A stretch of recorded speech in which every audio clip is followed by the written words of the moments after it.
I'm your host, Maria Teresa. I am a celestial shaman, a master of soulite frequencies.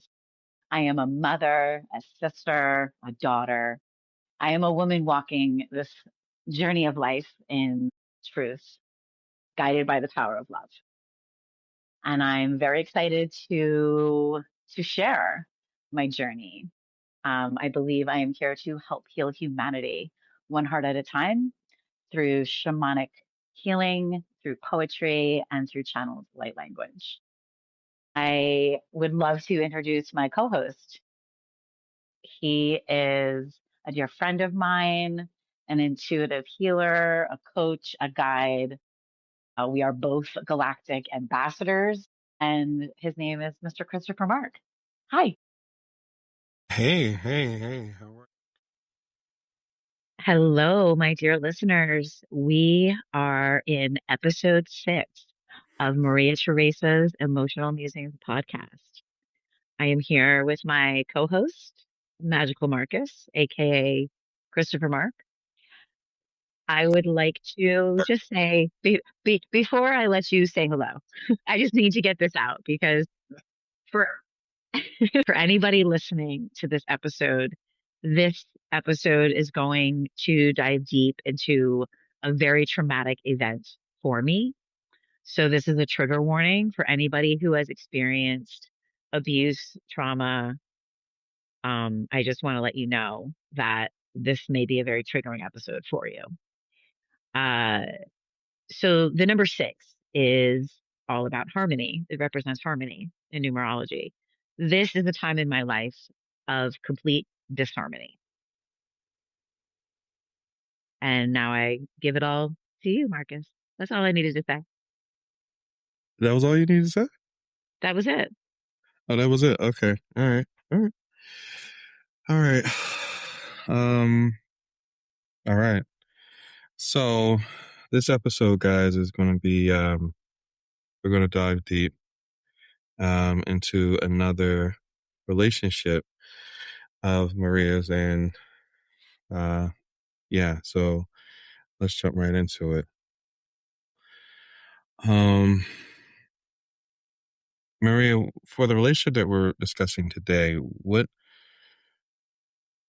would you say um brought you guys together? What was the moment that brought you guys together? Well, I would say that it was my sheer brokenness, my sheer denial of where I was in my own life. I had just completed my first triathlon and I trained for that triathlon in a very short amount of time, and it was completely fueled by my alcoholism. I would run drunk, I would swim drunk, and I would bike drunk, and I did everything completely drunk. I was hardly eating, and I was over exercising. I would get up at 5 a.m. and do yoga. I would go for either a run or sometimes a combo of a bike run because training for a triathlon, the best thing to do is to bike, to run, and to bike again. It like prepares your leg muscles in such a way. And so what how we even met, um, this was the summer, beginning of August. I believe it was like August 1st, because that triathlon was July 31st of 2011, and this was August 1st of 2011. He was actually a friend of somebody that I had met during my triathlon training who worked at the Y. And I also worked at the Y. I was teaching dance to little kids at that point. And I walked into another branch of the Y to see if I could bring my dance program because all Ys are separate, you know, in the state of Rhode Island. So I was teaching at the Warwick branch, and I was teaching in Barrington. And so I was bringing to, no, I'm sorry, that's not correct. I wasn't teaching in Warwick. My kids were going to a program in Warwick. I was teaching in Barrington, and I wanted to teach in Cranston. So I was going into this branch to see if I could talk to my friend who they were a couple, a husband and wife couple, and he was the director of the programs. And I met this person.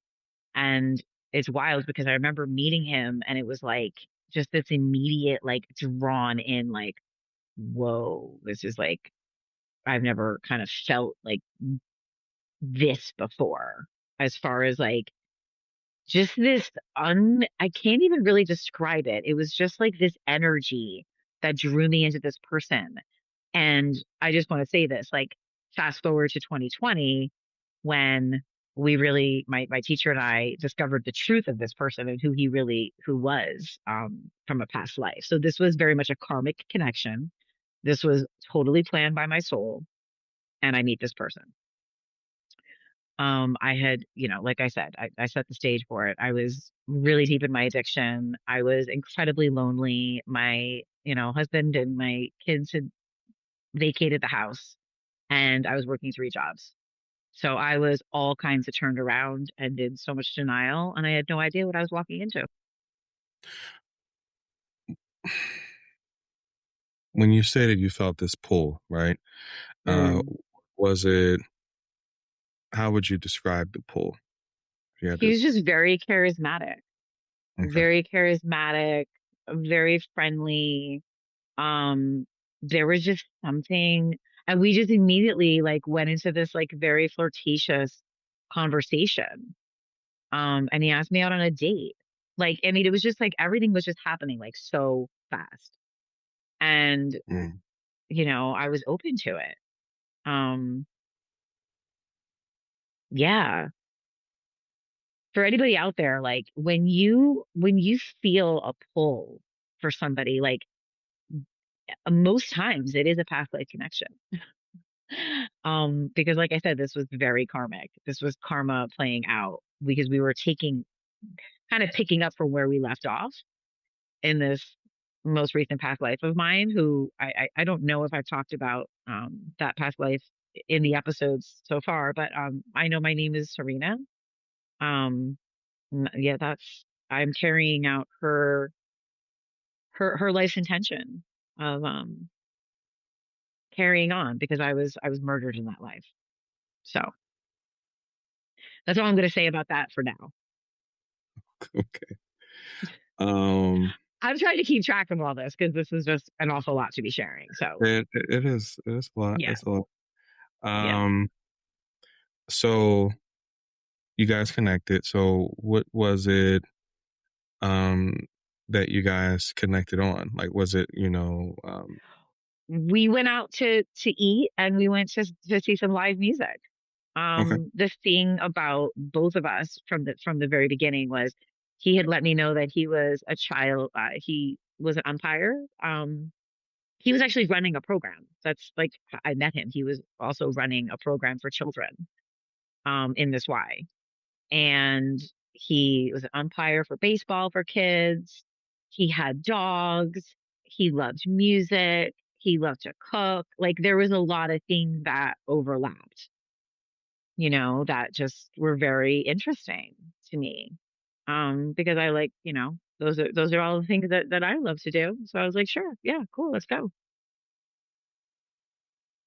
And so as, let's say, for example, as the relationship evolved, uh, what,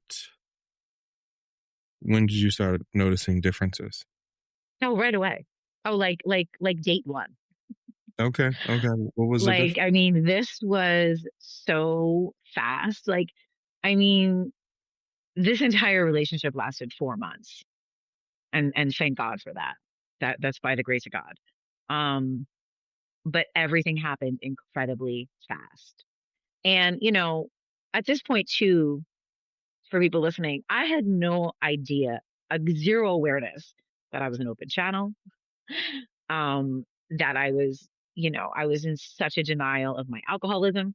This is such dangerous territory to be working in. Because meeting this person was incredibly dangerous. And we connected right away. We slept together, and like he basically moved into my house like night one, like day like right away.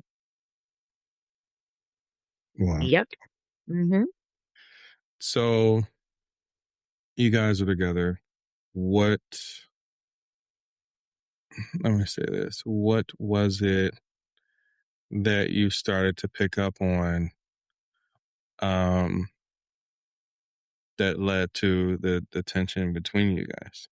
Like, He when had was so much. So here's the thing. For somebody like me, and maybe you can like actually, help explain this, Marcus, because people, I I am such a mirror for people. My mm, energy forces people into self-reflection. It forces people to literally share their deepest and darkest. And this man had so many mental health issues and had such an anger about specifically what I, over this time together, what I learned was like towards his own mother. And so I was really working out the mother wound for him. And all of his own trauma was being worked out on me and through our relationship. And it just because I had this, it's unconscious.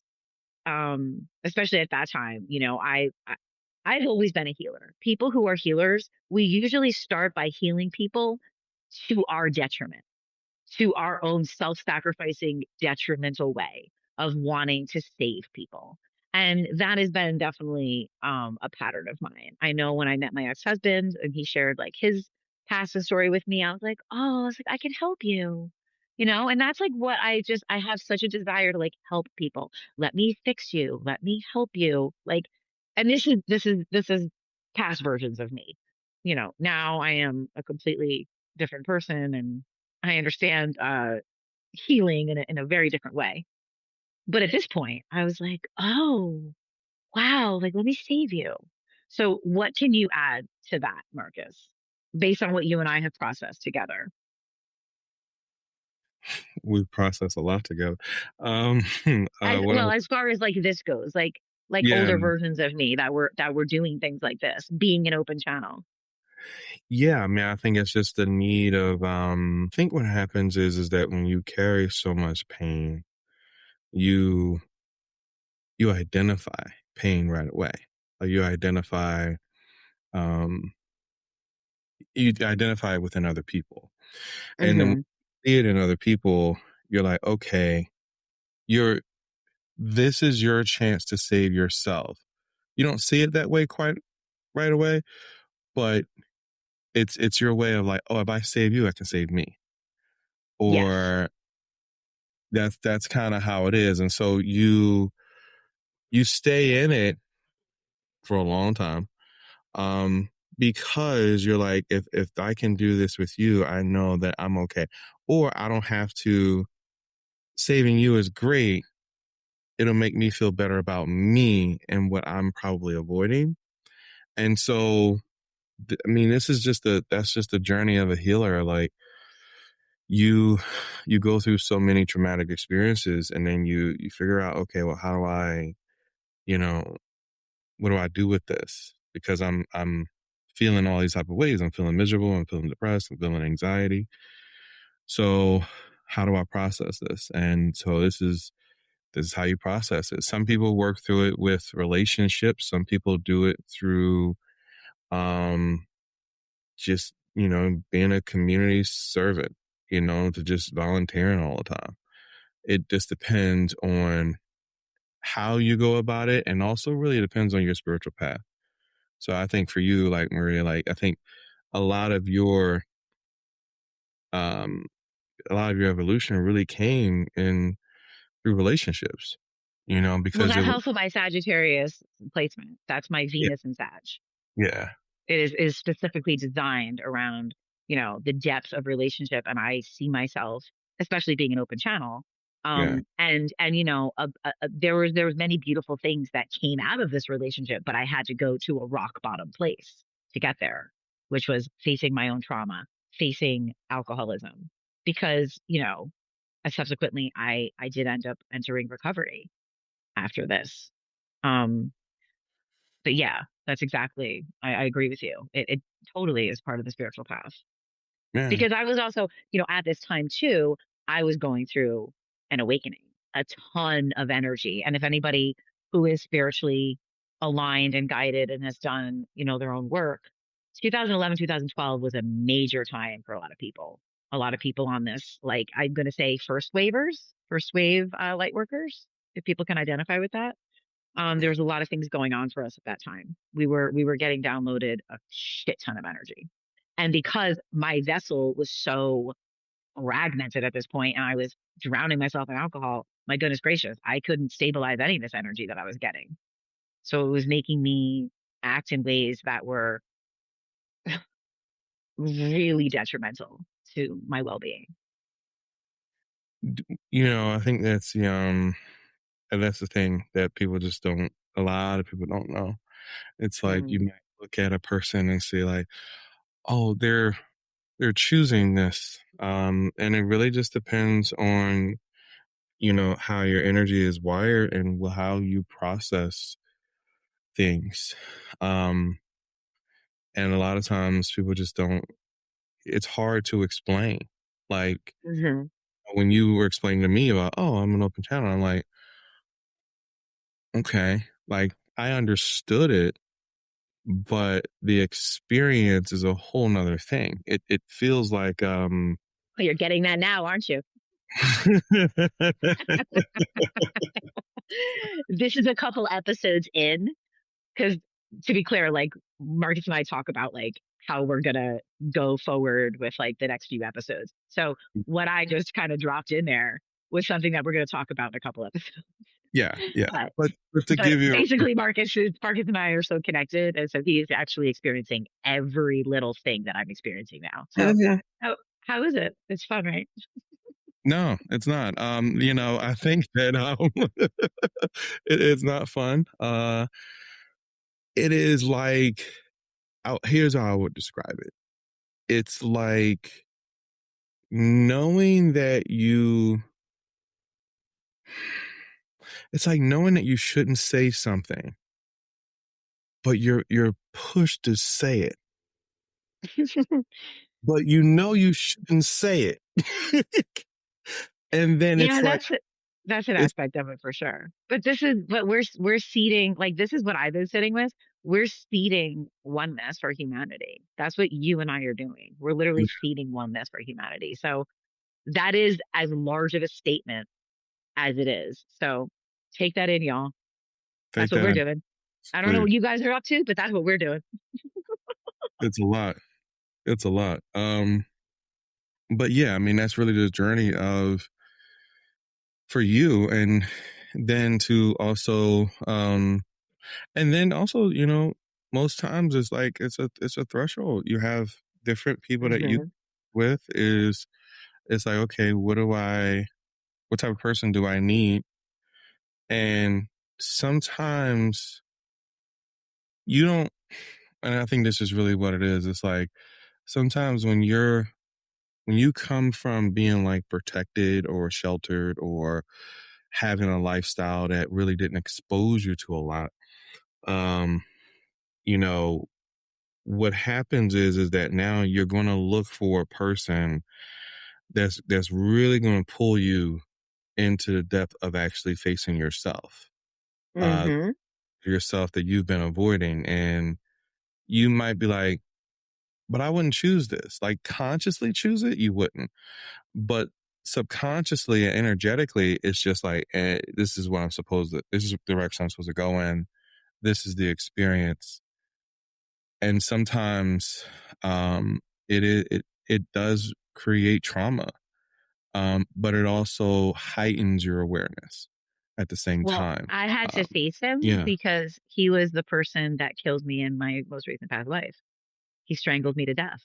And people around me tried to warn me, people in this who I actually have met in this life, another relationship, and my teacher. They were both there. He actually found me, my most recent relationship. He found me dead on the floor and tried to warn me about this person. So I had to face him in this life because he killed me in the last one. And that's the truth. what do you think? Um, like with this relationship, what do you think that it was meant to reveal to you about you? Well, I also want to add in, and I have talked about this in one of the other episodes about how I was supporting people with mental and physical challenges, and one of my clients strangled me and attempted to kill me then. And then 3 months, so that happened in April of 2011. And then I meet this dude in August of 2011. So very closely together, I had experienced strangulation. Um, this was meant to show me my strength. This was meant to show me, like, okay, Maria, all of these things are happening. You're allowing this person in your home. Because I was so broken at that point. And yes, there was a part of me that was allowing all of this. It's like it was meant to wake me the fuck up, to choose myself, to heal myself. Like, come on, you cannot go on like this. You're, you you can't. And that was the scariest thing for me at that point because think about it. Like, I've already talked about being robotic and being in this, like, I had no idea who I was at that point. Mm. No idea who I was. So I was searching for my identity because I wasn't a mother anymore. I had just pushed my children away. Like, I was in the worst kind of despair, worthlessness, hopelessness, like, you name it. Keep going. Shame, guilt. And like, if anybody understands energetics, shame is the closest vibration to death. Walking around with shame. It's like you basically are a zombie walking around in your body if you understand energy. And you can, you feel it the way that people who are highly sensitive like us. And so Mm. I was running, literally running away from that and trying to not be that. Do you, it's funny because your guides are telling me to ask you this question. Okay. At any point, did you feel like you were watching yourself act out everything you were doing? And at certain points, you tried to stop yourself, but you knew you couldn't do it. Yes, because I very much felt taken over in a lot of our interaction, very much taken over, like frozen. Like, and if anybody understands again, like what dissociation is like, and because I've experienced it all throughout my life, I think it was like I think what it did is it helped me to allow spirit in. Mm. It is part of channeling, but because I was abusing myself in such a way, there was such it was hmm, it's so hard to talk about because like being when I would pop out of my body and what happens is like I can smell everything, I can taste it, I can hear it, like I'm there, but I'm not there. I can't participate. You can't talk, you cannot participate. It is the most painful. It's incredibly painful to be that aware but also completely cut off, and you're like stuck. It's like you're stuck in your own body. It's a very debilitating experience, and that happened a lot throughout. But it's also your brain's way of protecting itself. Because I mean, to be clear, this relationship completely broke me, completely shattered me. There were things that went on, which we will talk about. But it just was like a sheer shattering, and so yeah, and it was meant to happen that way. I think Did I it's, answer that properly? Like, is that clear? no, yeah, you did. I mean, I Are the think guy are the guys happy? yeah, I think,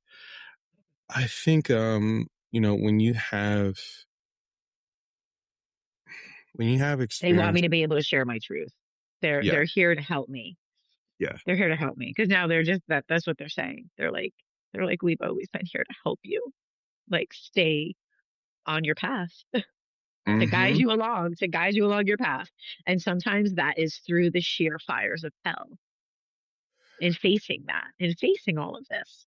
I had to. Yeah, I had because to.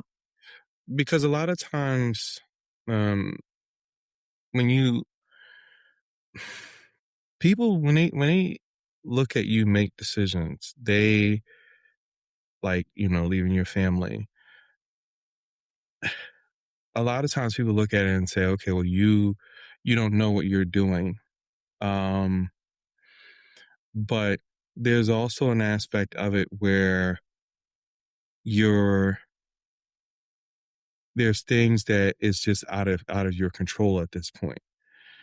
And you when when you're going through things that have really traumatized you to a point where you are like, okay, um, I'm you kind of numb. You're numb to everything. And even though you can still feel, still live, still function, still do things, like there's an aspect of you that has went numb. And, sometimes when that happens, you certain things have to happen in order for you to be awakened. Because you've lost access to your humanity, right? Mm. And that's the part where it's like, okay, it's almost like how you're being gosh, well, I was just watching this show and they were using the paddles that bring you back to life, right? Hmm. for Well, that's for actually funny that you're even using that as an analogy, because I feel when I work on people one to one, that's basically what I'm doing. I'm like this spiritual paddles. I'm like, okay, rub them together. Zoom. That's what I do to a lot with a lot of people. yeah, That's you're what we're doing. Like this is all, again, this is all very spiritually guided, yeah, very part of what my soul is here to do and the lessons that I'm here to learn. And it had to come through a tremendous amount of trauma and pain for me to like, my teacher and I used to joke around a lot. Because when we lived together, we'd be like, why did we choose to do all this on hard mode? Why are we doing it the hardest? And you even said to me, you're like, wow, Maria, you're like always doing the most. You're like out here doing the most. And people mhm, have no idea because what I'm doing is purely energetic and spiritual, but it looks invisible. Like you can't see it. It's felt. yeah, So you have to be like open and available to receive it. But I am out here doing the most, y'all. yeah, it looks erratic, it looks impulsive, it looks Hmm. um, you know, like you're out of control. It looks like you are going with the wind. You are, just flowing and without a care in the world, and you're not aware of what's going on within the tangible, within the 3D realm, the dimension, and that's how it looks.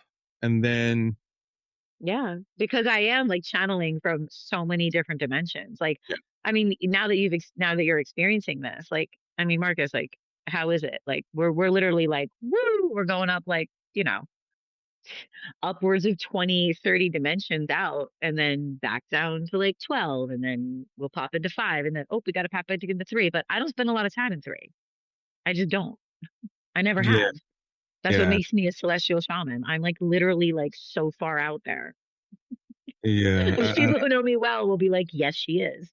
She's very far out there. yeah, yeah. I mean, I think the reason why, like, you know,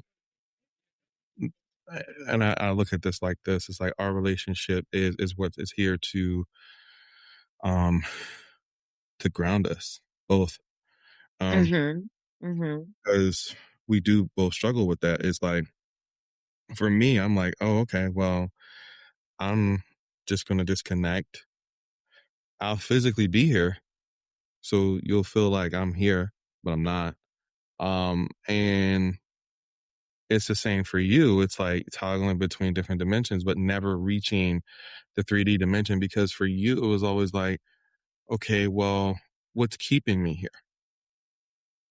That Yeah. that's a key thing. Like, what's keeping me here? Yeah, you'll visit, but you need something that was going to anchor you there. And then for me, it was always like, same, you know, Well, it's because we're galactic warriors and we're galactic ambassadors, and this is what we're doing.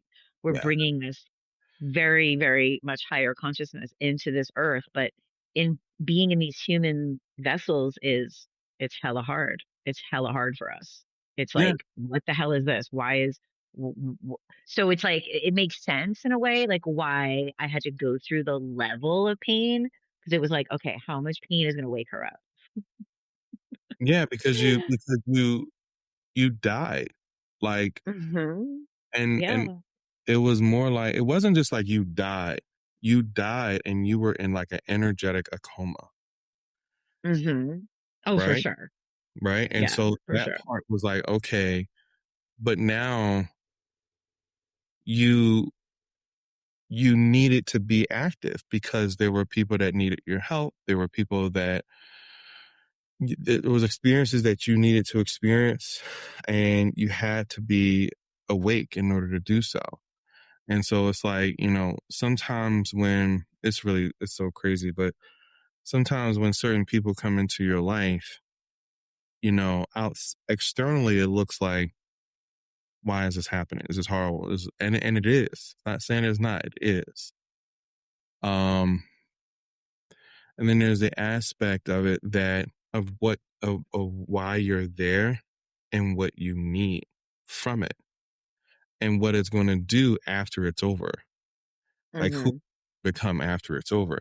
And a lot of times people just, you know, that's hard to conceptualize that traumatic experiences that happen to you send you through such a deep transformation that now you have to endure it in order for you to become who you're meant to become, in order for you to help the people you're meant to help. And it's like, this And thing this is, took years. This took, I mean, yeah, like I wasn't functioning from 2011 from when all this happened, really up until 2018 until I re-entered the work, like to be able to even hold a job and to work again. So yeah. that's 7 years right there, right? Is it 6, 7 years? And then, I had my awakening in 2019 when I was able to unearth the pit of my own trauma, which was, being sexually abused as a child. And then that's when, the soul retrieval happened. And I really, really was like, oh, okay, here I am.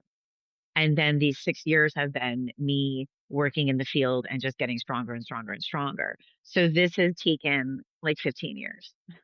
Mhm. Yeah. So, which is actually, it's like, because time doesn't really necessarily, for people like Marcus and I, it doesn't matter because we're time travelers. And like, you're always saying to me, I'm always gathering information because this has just been such a big process. So, um, I'm sorry. I feel like we got like really off of like maybe your questions because there are certain things that I know I have to share in this episode. Oh no, I know you do. Okay. I'm keeping track of time. I Okay. got you. I got you. I know you're used to doing it, but I got you. Okay. Um, yeah, I think the next question I have for you is, what was what was the hardest thing about this relationship for you? Losing myself, completely losing myself, completely losing myself. I had no idea who I was anymore. Zero. And that is a scary thing, my friends, because what I allowed to happen to me and happen in my own home, yeah, no, I was completely gone, completely.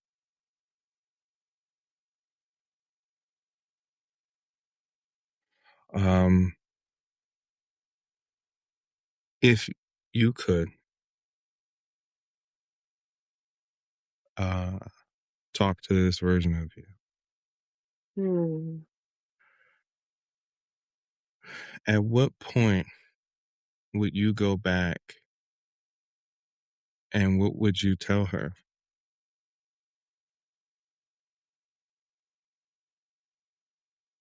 Well, it's what I ended up learning in the hospital when once I tried to, take my own life. Hope, like hold on, pain will end, and you will you will rediscover hope. Because to be clear, all this had to happen. Like I'm actually, to take it through this process. Um, I'm grateful that this happened. This all had to happen exactly the way it did. Yeah. Yep. That's and that is something that is like it's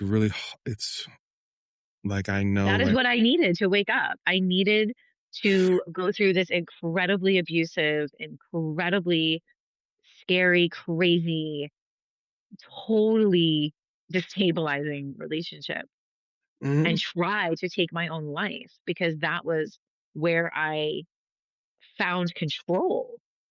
So like just try to, sit with that. My control of this situation was for me to take myself out of it completely by exiting this world. That was what I felt I could do. So to get there, you gotta be you yeah, be it's a whole other level of despair and pain and I suffering. mean, yeah, it is because I was looking for a way out of suffering, to be final, like to be final, yeah, because I had no conception of like that this is just temporary, that this is, this is a doorway. This is like I didn't know any of that. I was just like, oh my God, there's no way out of this. I need to kill myself. yeah, yeah. And I think there's just, I mean, for people listening, I know it sounds like it's hard. It's really, really hard to hear. It's really, really hard to try to process and conceptualize, that um yes, you go through things in life, but then you also realize like, okay, I understand why I had to go through it. And you can go through all of that level of understanding, conceptualizing, real like being able to have foresight and then having this, awareness, being able to forgive all of it. But your body carries trauma. Your nervous system carries it. And so you can have all those levels of understanding. At the end of the day, it's like, when it's all said and done, you still need love. And, you know, a lot of times I always say this, good things happen to you when you're ready to appreciate them, because a lot of times, like, you might have something good in your life, but you might not appreciate it because you didn't have to endure anything to really value it. Um, and so I just think that this is, yeah, this is hard to understand sometimes, but we're trying our best to break it down to you as much as possible. Are you going through a spiritual awakening or already a seasoned veteran in your spiritual journey? Do you feel like you have gifts and you're just not sure of how to use them or adjust to having them in this world?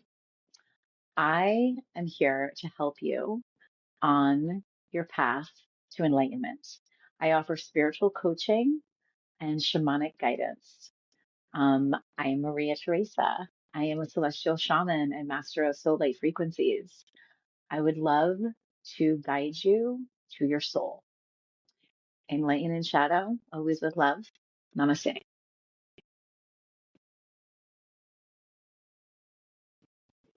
Well, as you're talking about this, Marcus, I need to say this. Like, this is what I viewed as love. I viewed this as this is what I deserve. This is what I'm deserving of because I have destroyed my children's lives, my ex-husband's life. I was destroying my life. This is what I deserve. I believe this to be love. Mhm, And also something that I don't think I've even told you about. But right before this, my attempt, it was like a week before, somebody right around the corner from me was killed by her boyfriend. He showed up at the house and he murdered her and her mother in the house. And so like there were so many signs coming to me.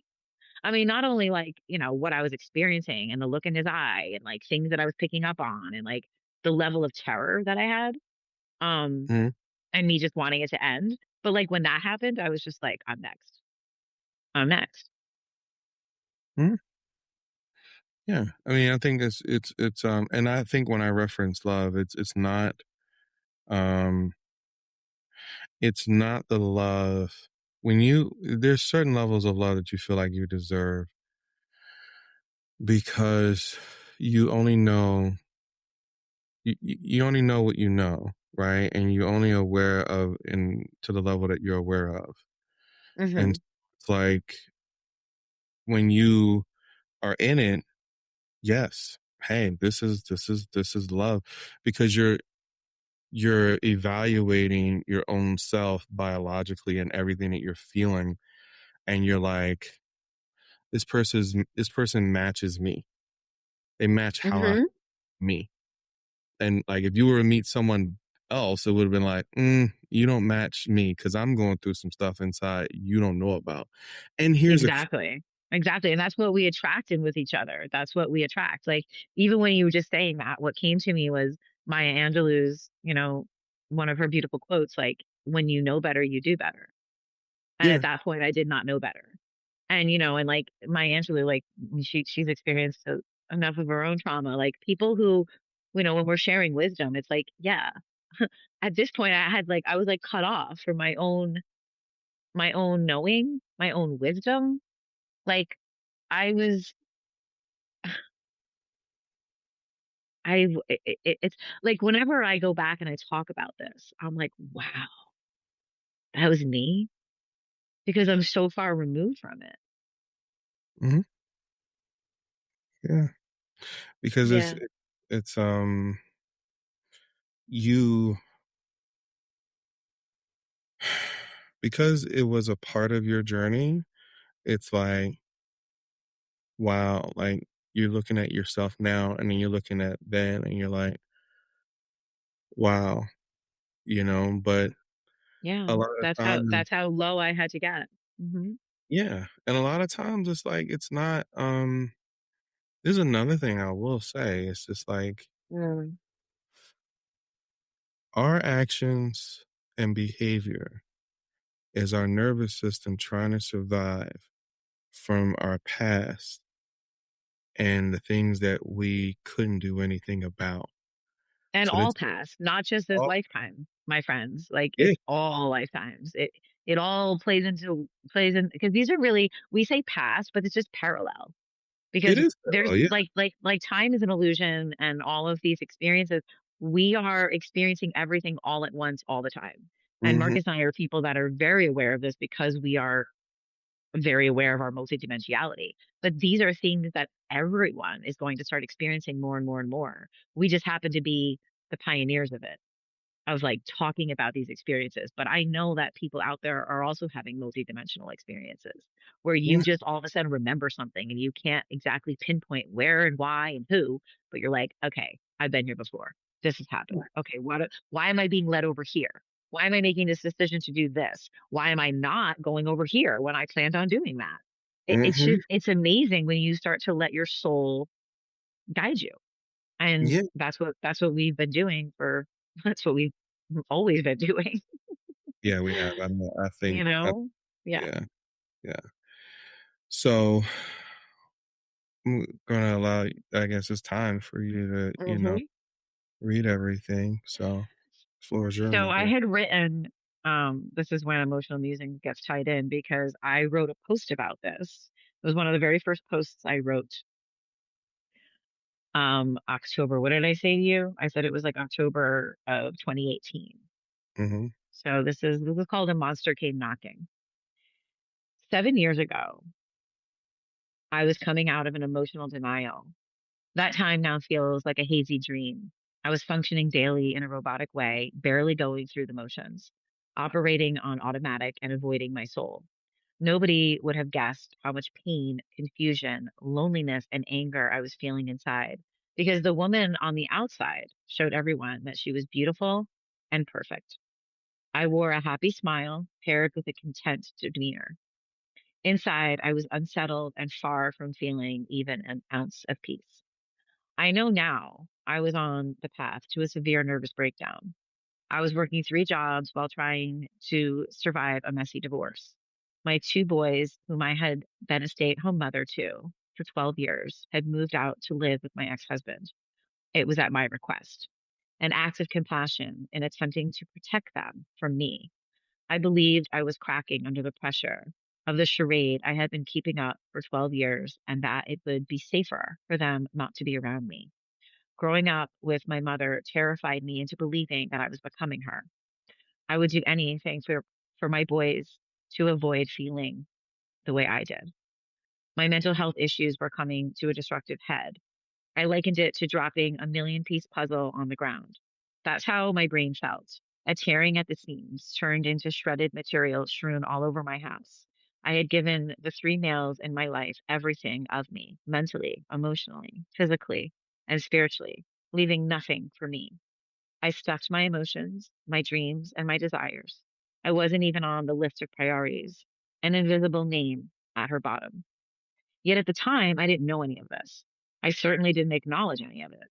I felt fulfilled by my jobs, intensive exercise training for races I was competing in while being an exercise anorexic and consuming huge amounts of alcohol, Xanax, and Adderall. I thought I looked great, and it wasn't until a dear friend of mine brought his concerns to sorry brought his concerns up to me. He said, "Who do you think you are, a rock star?" I was in a constant state of perpetual motion for 20 hours a day. That had been my routine for months, for truly burning my candle at both ends, literally running away from my life. Then the monster walked into my life. I refused to call him by his name because remembering it and saying it honors him, and he is not deserving of that. My ego was off the charts, and I presented as a charismatic woman without a care in the world. I believe now it was my sheer brokenness that he sniffed out and was attracted to. Whatever started the spark between us grew rapidly into a raging forest fire within just 4 short months. The monster moved into my home almost immediately. I didn't feel lonely anymore. I had found someone who loved me, cooked and cleaned for me. He also had a dangerous darkness that blasted out of him in crazy, incoherent temper tantrums.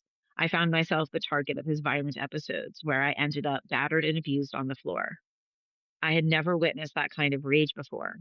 Growing up with my mother, who has mental illness based on her own unhealed trauma, and had scared the daylight out of me with her fits.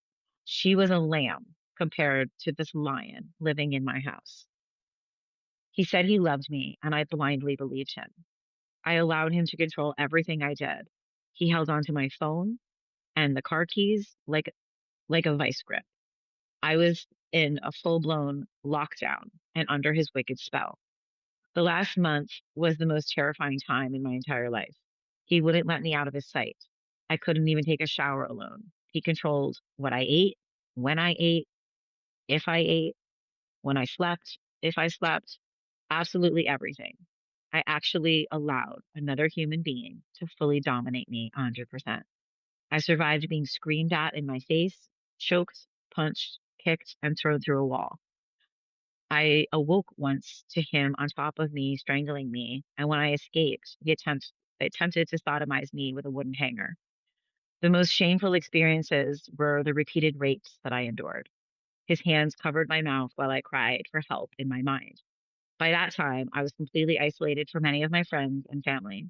My family lived many states away and had no idea of my current condition. He monitored all my phone conversations. There wasn't any way for me to tell anybody what was going on. The police came to my house too many times to count. My neighbors would call them anonymously, trying to save me. Each time, I would swear to the officer that I was fine. He would stand behind a door, glaring at me, making sure I was keeping his dirty secret. Nobody could save me. There would be no rescue. Finally, one Saturday morning, as I was getting ready to teach a dance class, he started in on me. First the screaming and then the hitting. The thought came to my mind that he might actually succeed in killing me this time. In an act of taking back control of the situation, I swallowed a bottle of pills and chased it with a bottle of vodka.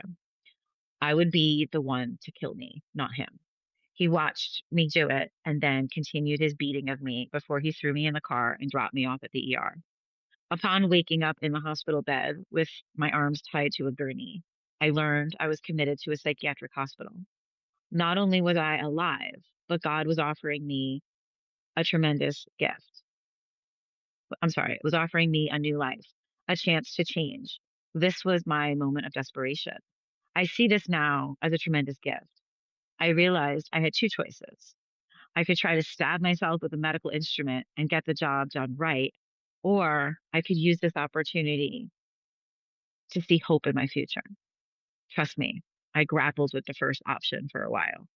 Lastly, I thought if I could hold on to hope and give myself a chance to heal, I just might make it. The acronym I like for hope is hold on, pain ends. In the years since that time, I believe I am living proof of that statement. I had to learn how to put space between my thoughts, feelings, and actions, determine if I was to react or respond in certain situations, start on the path to trusting myself, knowing my self worth, and most importantly, believing in myself. God showed his light through my hospital window that day. He reached out his hand to guide me. All I did was take a small leap of faith, held on tightly to hope, and received his hand. And I have to say that um, subsequently took myself back to the hospital every month for an entire year after all this happened. And I went through 3 courses of DBT, dialectical behavioral therapy, which was, I called it emotional college. It was incredibly healing for me and also incredibly hard. I had entered a program at one point during this year where it was an aftercare program for women in DBT, and we met twice a week, and we never, you know, none of us exchanged information after it because that was the agreement of this container. And it was amazing, seeing what other women had been through and what I had been through and just the healing that we did because of the trauma that we went through. But um, I actually met somebody while I was in this hospital who ended up helping me get out of the situation because he, weeks after I had been released from the hospital, it all started again. And I called my friend on the phone and he called the police. And that time I told them the truth. And my friend helped me obtain a restraining order and I had to like go to court and I was granted this restraining order. And it was an awful lot. It was an awful lot because all of this damage had gone on in this home that I loved in my beach home. Um, and I had to like a month later leave that home completely. And that was really the last home that I've ever owned, that and I loved that house. Like when my two friends at that point, because I had gone into like they offered, for me to live with them. And thank God because I had nowhere else to go. Um, they had to pick me up off the floor and carry me out of the house because I was just completely devastated to leave my home after all of this destruction had happened in it. But I had to because I was experiencing so much post traumatic stress. And I did experience so much post traumatic stress for years after that. I would think that I would see him in different places, and I would run. And people I was with would like, especially this friend of mine who was helping me, um, would have to chase me. There was a lot of aftermath of this trauma, a lot of aftermath for a number of years.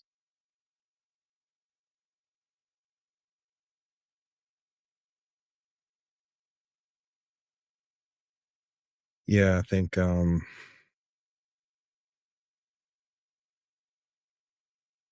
I think that when people say, oh, well, it must be easy, being spiritual.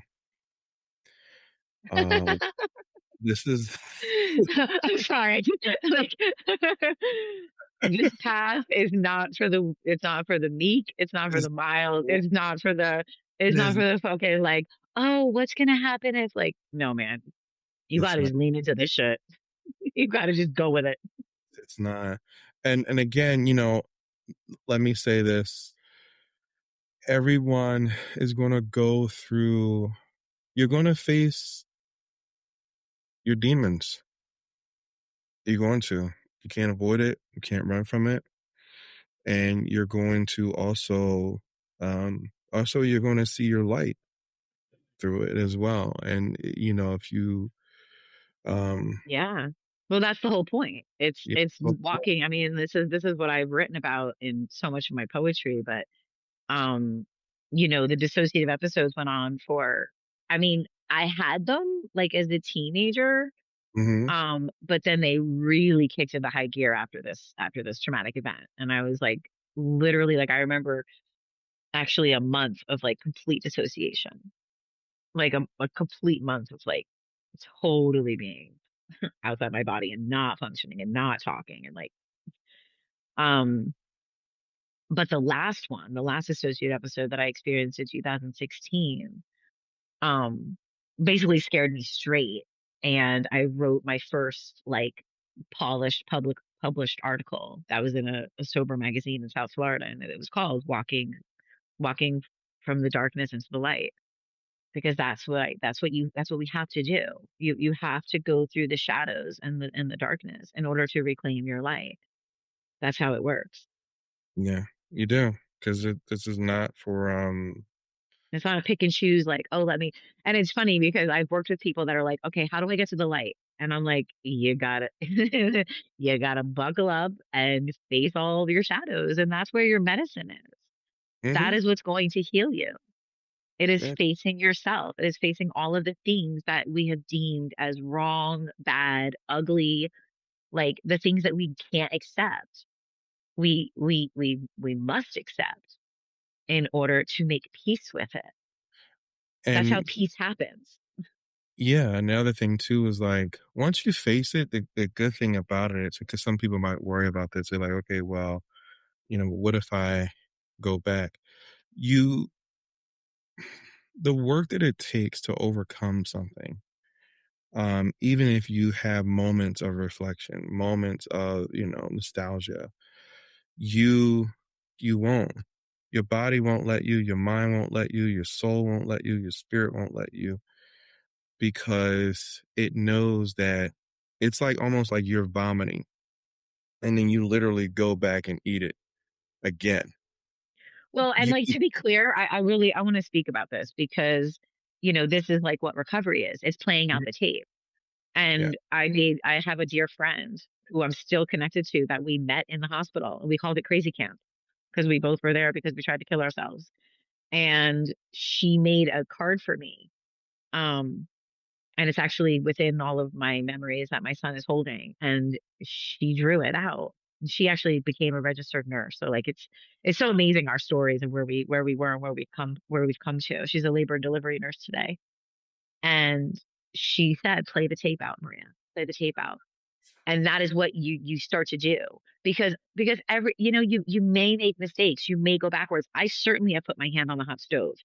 I have, I entered recovery in 2013, and then I fell off the wagon again, and I didn't re-enter it until, you know, um, 2019 and then 2021. Mhm.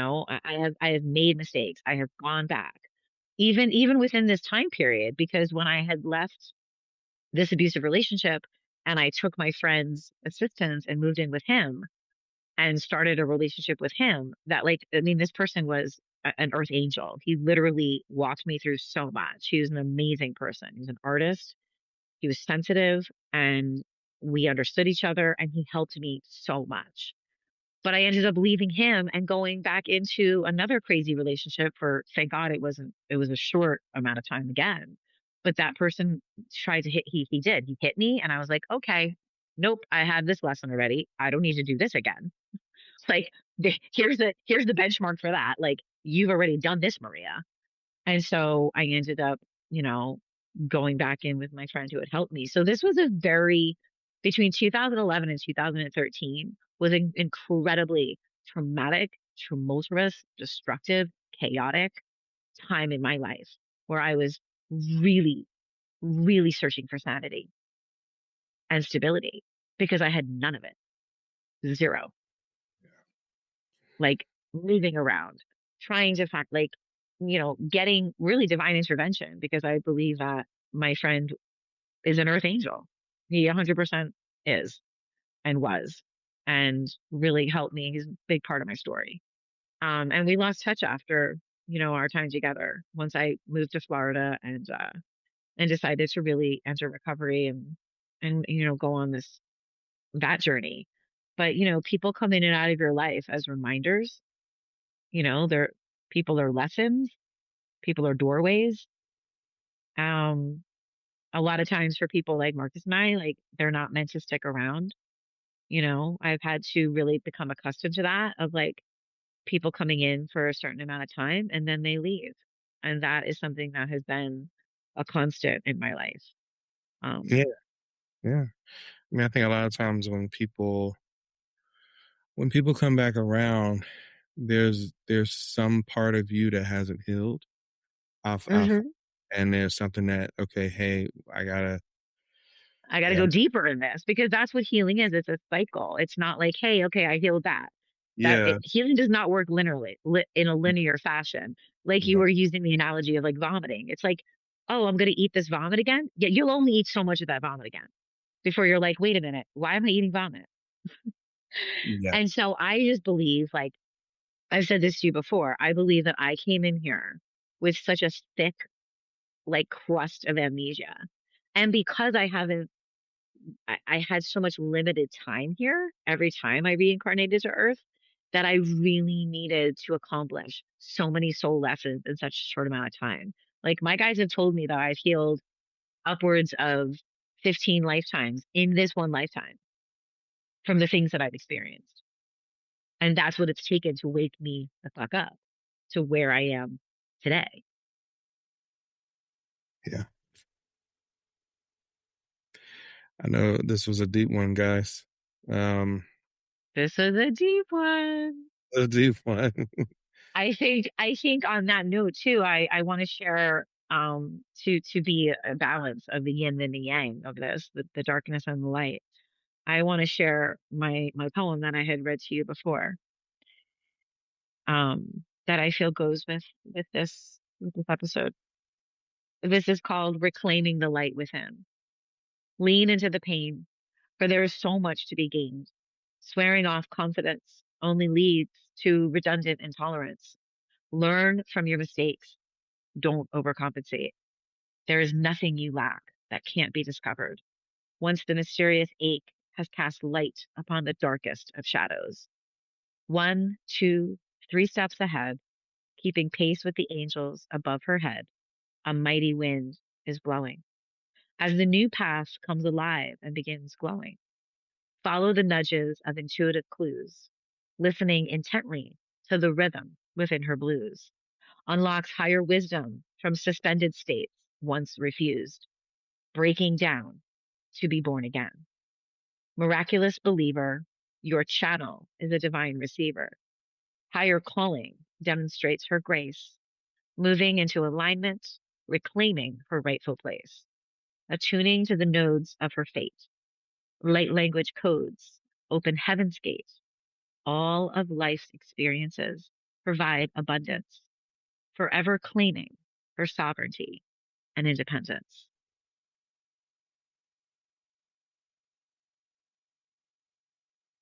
Yeah. Let's take a collective breath. We're gonna take a collective breath, right? let's breathe in some love and exhale some peace. Yeah.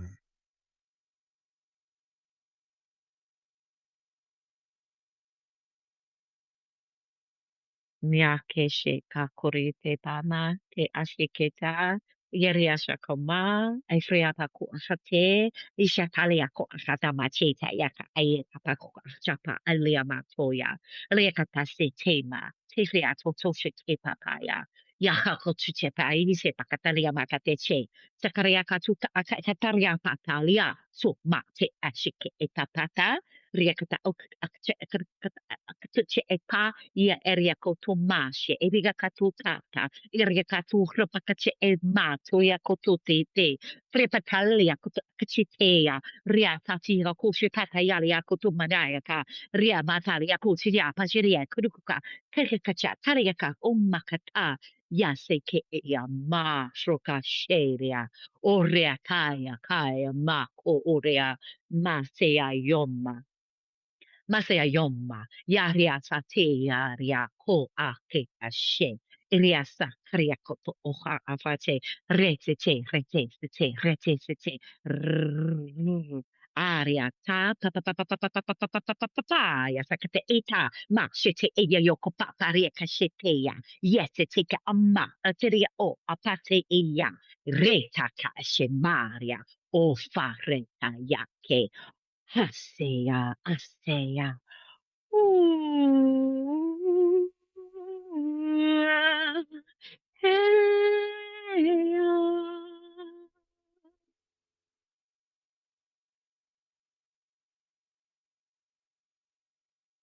Anana kurarashaya mayatayasha. Iya mayakarasha. Vararashuna nemiya keyatura yamayati yakurasha yamayatu. Dimia rabumba barasha baya kayatayasha. Anana ye mana kurarashi madarana shanana kurara mayatra shiva mova mayata yashe nakora yasha yamayata ko preja varamarashi nana kayara upamanarashe. Hayanashi yama yakuta na unakana kupa manana katashini ukumbayaka. Allah yoje maya tarasha vamaya tashe iya maya uva maya shaduva manarasha.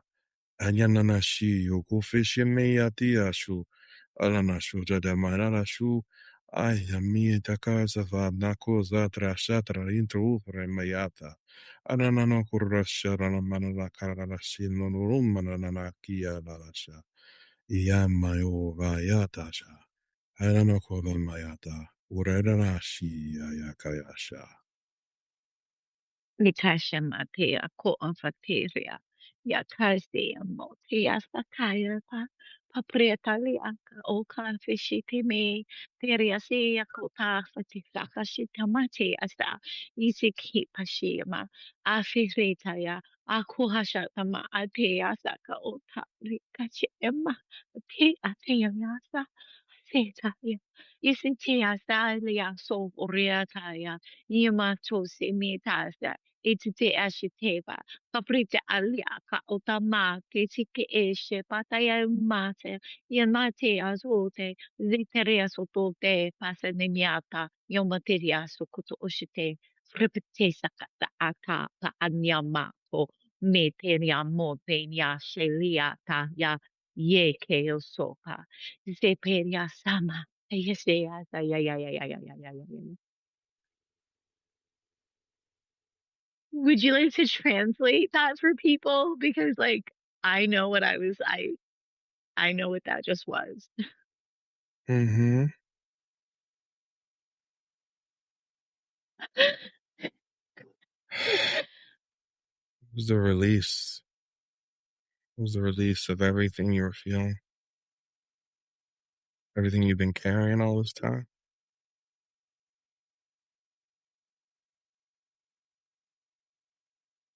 It was a full release. It was also a thank you for allowing me to do this here on earth and thanking you for guiding me all of this time, for holding the space, for allowing me to do all of this because we've been doing this together. I couldn't do any of this without you. I'm going to add this So, part. so I want you to receive that. I mean, I receive you every day. You know, I think, um, So go ahead, add what you want to add, of course. no, I was just going to say that, let people know, like, it's kind of hard operating outside of time and then seeing all of these things happen to someone, that you've always been connected to. And then, having to then come here and then having to process it all in this dimension with them. I just wanted to tell you that I love you. I love every part of you. And I know that when the day comes that we come together, I really want to kiss all your scars. I just want to tell you that. And I will let you. And I thank you. I really couldn't do any of this without you. And I love you too. I love you with everything I am. We literally are doing this together. We always have been. For you to share everything that you've shared with me, that you have watched me go through all of this, that you've held my pain and my feelings and my thoughts so I could come back and remember it all when it was time. Y'all, is a wild statement and it is a true statement. We are God's servants, guided by the power of love, and we are here to do this together. But there's the only way that I survived any of this is because of that guidance and that support. I am here but for the grace of God. That is all.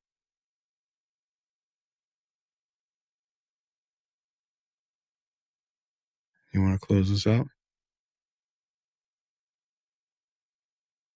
In light and in shadow, always with love. And namaste. Peace, guys.